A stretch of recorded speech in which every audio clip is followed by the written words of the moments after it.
राजस्थान से इतने सारे कार्यकर्ता इकट्ठे हुए, क्या रीजन है? जब राजस्थान की ये भ्रष्ट सरकार है, इसके खिलाफ राजस्थान के प्रत्येक जन में आक्रोश है कि ऐसी भ्रष्ट सरकार को उखाड़ फेंकने के लिए हम सांचौर से, यहाँ से लगभग 600 किलोमीटर दूर यहाँ राजस्थान की इस गहलोत की भ्रष्ट सरकार को उखाड़ फेंकने का आह्वान करने के लिए आए हैं। इस सरकार से लोग इतने परेशान हैं जिनकी कोई सीमा नहीं है।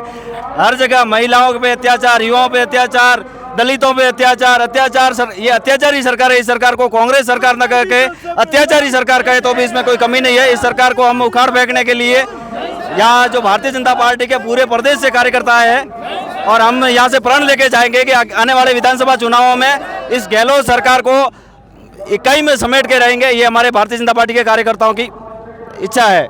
100 यूनिट तक बिजली फ्री है, 25 लाख तक का जो है इलाज फ्री है, ऐसा बोले बीजेपी के पास कोई मुद्दा ही नहीं है, फालतू का ही बवाल कर रहे हैं बीजेपी वाले। न तो कोई बिजली फ्री है, न कोई पानी फ्री है, कुछ नहीं है। ये सिर्फ लोगों को बरगलाने का काम कर रहे हैं। लोगों के 10-10 हज़ार रुपये के बिजली के बिल आ रहे हैं। लोगों के हमारे बीपर जो तूफान आया था 1.5 महीने पहले, लोगों के घरों के जो ये खंभे गिर गए थे, अपने ये ट्रांसफार्मर जल गए थे। 1.5 महीने बाद भी अभी तक गाँव में बिजली सुचारू नहीं हुई है, न लोगों को लाइट मिल रही है। वहाँ पे मच्छरों से लोग परेशान हैं, कई लोग बीमार हो रहे हैं, उनको न इलाज मिल रहा है, न दवाई मिल रही है। ऐसी भ्रष्ट सरकार कभी जिंदगी में किसी ने देखी भी नहीं है और इस सरकार के अब जाने के दिन आ गए हैं और लोगों ने अब तय कर लिया कि इस सरकार को यहाँ से उखाड़ फेंकेंगे। राजेंद्र गुड़ा ने आरोप लगाया कि कांग्रेस के सारे मंत्रियों की अगर जांच की जाए तो सारे के सारे रेपिस्ट निकलेंगे। बिल्कुल सही है उनका, उनको हमसे ज़्यादा उनको अनुभव है, वो साथ रहे हैं, उन्हें बहुत अच्छी तरीके से पता है और वो जहाँ तक अगर जांच करवाई जाए ये जांच का विषय है। लेकिन इन्होंने जो आरोप लगाए हैं वो उनके साथ ही इन्हें आरोप लगाए तो 100% वो सत्य साबित होंगे। उन्होंने कहा कि हमने लोगों का कर्जा माफ किया है, 25 लाख का इनको फ्री इलाज दे रहे। 25 लाख का इलाज जो फ्री की बात कर रहे हैं, आज दिन तक किसी के 5 लाख का, जो केंद्र सरकार की नीति के अनुसार जो 5 लाख का इलाज फ्री मिल रहा है, आज दिन तक किसी भी किसान के 5 लाख का इलाज पूरा फ्री नहीं हुआ है। तो 25 लाख की आवश्यकता ही नहीं है। ये केवल लोगों को बरगलाने का काम कर रहे हैं, केवल उनको नाम मात्र का बड़ा चढ़ा करके केवल घोषणाएं, थोती घोषणाएं और कुछ नहीं। राजस्थान में महिलाएं सुरक्षित है?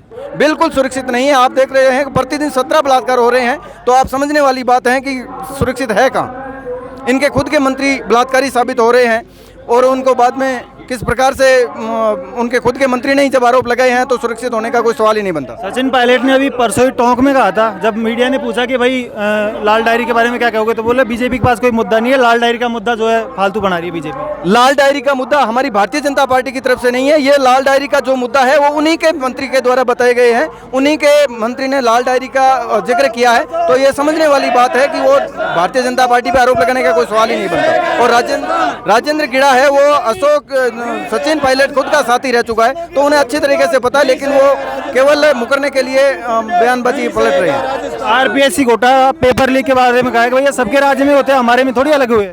बिल्कुल नहीं होता। इतनी बलात्कार, इतने परेशान युवा, परेशान सड़क में भ्रष्टाचार और पेपर लीक इस प्रकार से कभी नहीं हुए और इनके खुद के मंत्री तक शामिल है। ये अगर इसकी जांच सही ढंग से करवा दें तो 100% ये अशोक गहलोत खुद तक घिर के रहेंगे, लेकिन ये जांच से डर रहे हैं, इसलिए केवल इनको गुमराह कर रहे हैं। महिलाओं को मोबाइल फ्री दिए जा रहे हैं। कहाँ पर दिए जा रहे हैं? बोला, उन्होंने कहा ना, घोषणा करी है। दो पेपरों में छाप रहे हैं, एक भी चीज धरातल पर नहीं मिलेगी।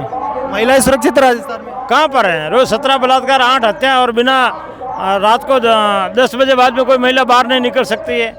कैसे कैसे जघन्य अपराध महिलाओं और बच्चियों के साथ हुआ है जो पूरे हिंदुस्तान को शर्मसार कर रहा है। राजस्थान का नाम आज रेपिस्ट कैपिटल और सबसे ज़्यादा बच्चों चोर गिरोह का कैपिटल राजस्थान बना। इससे ज़्यादा शर्म की बात राजस्थान के लिए हो नहीं सकती। कन्हैयालाल हत्याकांड के बारे में कुछ कहना चाहोगे? हुआ है, इन्होंने पूरा जबरदस्त तुष्टिकरण किया है, सांप्रदायिकवाद किया है, हिंदू त्योहारों पर प्रतिबंध, हिंदुओं पर लाठी भाजना और जो तुष्टिकरण की नीति है, इन्होंने राजस्थान के इतिहास में सबसे ज़्यादा भोंडा प्रदर्शन इस सरकार ने किया है। ऐसे भी आरोप लगे हैं कि जिन्होंने लोगों ने कन्हैयालाल के हत्यारों को पकड़वाया था उनको जो है पुलिस ने परेशान किया, ऐसे भी आरोप लगे हैं। बिल्कुल सत्य आरोप है और उन्होंने केवल उनका सहयोग ही नहीं किया है, उनको बचाने का भी पूरा प्रयास किया है और उनको ये तो केंद्र की सीधी टीम भेज करके अमित शाह जी ने इनको पकड़वा लिया, वरना आज दिन तक उनका पर्दाफाश भी नहीं होता।